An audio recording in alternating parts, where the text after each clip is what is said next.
Given that they have been in the works for a rematch and face down for a little over 2 years, finally, the two top women in the sport of boxing have come together on Friday, November 15th. We saw Taylor versus Serrano 2. Two women who gave us a tremendous record-breaking opportunity in 2022 when they sold out Madison Square Garden and thrilled fans with a showdown between two of the most elite fighters that women's boxing can produce. It ended up with a split decision victory for Katie Taylor. However, a rematch was definitely on table and we couldn't wait. And so Friday, they faced one another again. Let's talk about these two fighters, what transpired, and what may be on the horizon for them yet again after Friday's face down.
When we talk about what went down on Friday, November 15th, on the undercard for Jake Paul versus Mike Tyson, a Netflix event that was unlike anything Netflix had done prior. This was an opportunity to see the return to the ring of iconic boxer Iron Mike Tyson as he took on present-day YouTube content creator, social media icon Jake Paul. This was an event more than it was a boxing match, but it was what was on the undercard that we really just couldn't wait to sink our teeth into. And that was the highly demanded rematch between Katie Taylor and Amanda Serrano. These two iconic women in the sport of boxing, close in age, Taylor being 38 years of age, Serrano being 36. Taylor with 24 fights and Serrano with 50 fights. It's like these two were meant to come together. And they had done that in June of 2022 when they sold out Madison Square Garden and put on a fight that was for the history books in women's boxing. At that particular time, when they faced one another, Katie Taylor was the undisputed champion.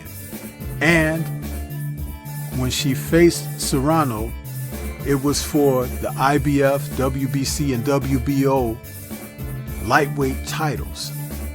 Serrano went on to lose a split decision in which many people thought she had done just enough to pull that fight out. However, Katie Taylor's fighting spirit and never give up attitude influenced the judges. But Serrano had vowed to give a different type of effort when they faced off again. And boy, did she ever. Starting this rematch out, the real deal, as she's known, who's a southpaw and 5'5.5" with a 65.5-inch reach, came out taking the fight to Taylor immediately, even rocking Taylor near the end of the first round.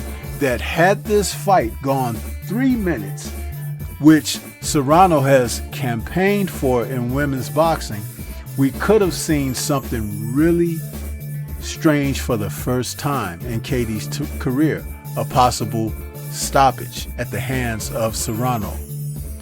But the Irish fighter, who is an orthodox fighter and 5'5" with a 66-inch reach, fought back when she came out into the second round and showed that she was there for the long haul. But there was something that we saw that was very familiar about the tactics and antics of Taylor. When she is under threat and duress, she resorts to intentional headbutting. Yes, I say it's intentional because Taylor does not do this when she's out front and ahead. She only seems to resort to these type of tactics when someone has either hurt her, which she has been shaken in several of her fights, or someone is gaining an advantage. It's her way of causing a distraction for the opponents, and it often looks incidental because she's very much aware of where the referee is when she does it. It's all about the positioning. And oftentimes, when she's going forward, she thrusts behind the head movement and it makes it look incidental. But it's not so. And her fights against Delphine Persoon, particularly in the rematch, and Chantel Cameron, where Cameron was cut on her forehead and nose, and Katie suffered a cut over her left eye when they battled in their rematch in November of 2023. So in this fight, Serrano, a severe cut opened over her right eye from a head clash that did appear to be incidental, but Katie had been well along her way in doing this, and it did affect Serrano psychologically.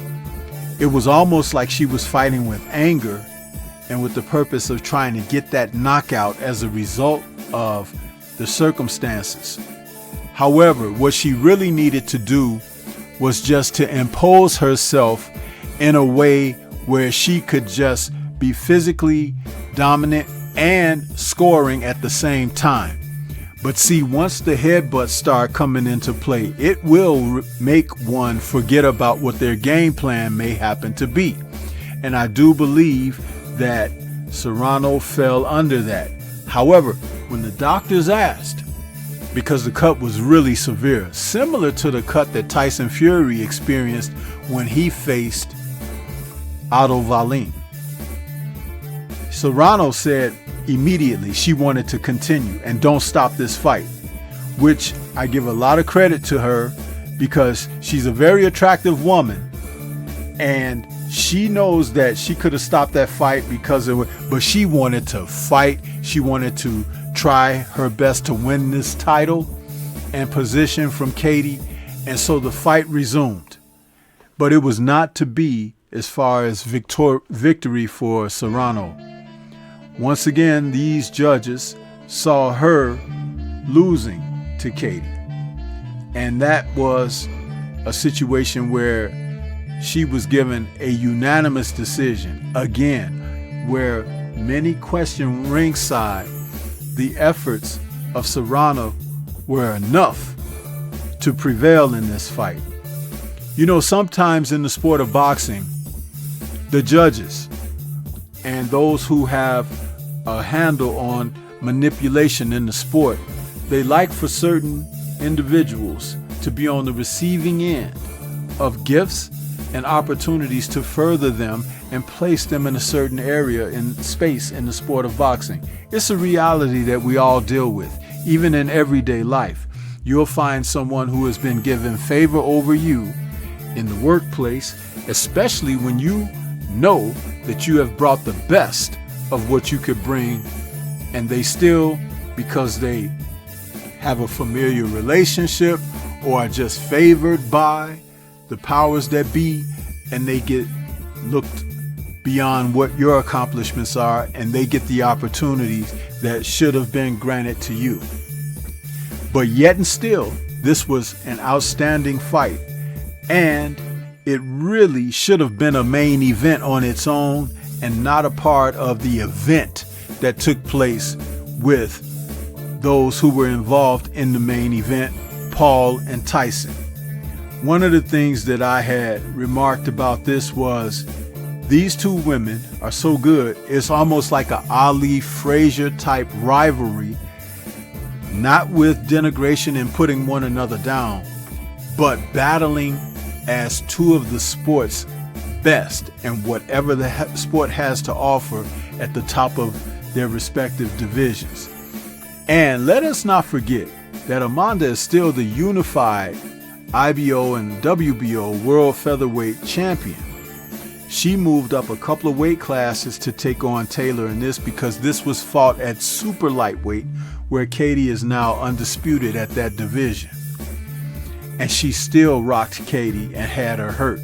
Amanda Serrano is definitely the real deal in boxing, and Katie Taylor is definitely going to be an iconic legend when she retires, and a fighter from Ireland who knows to the core how to go after it in the sport of boxing.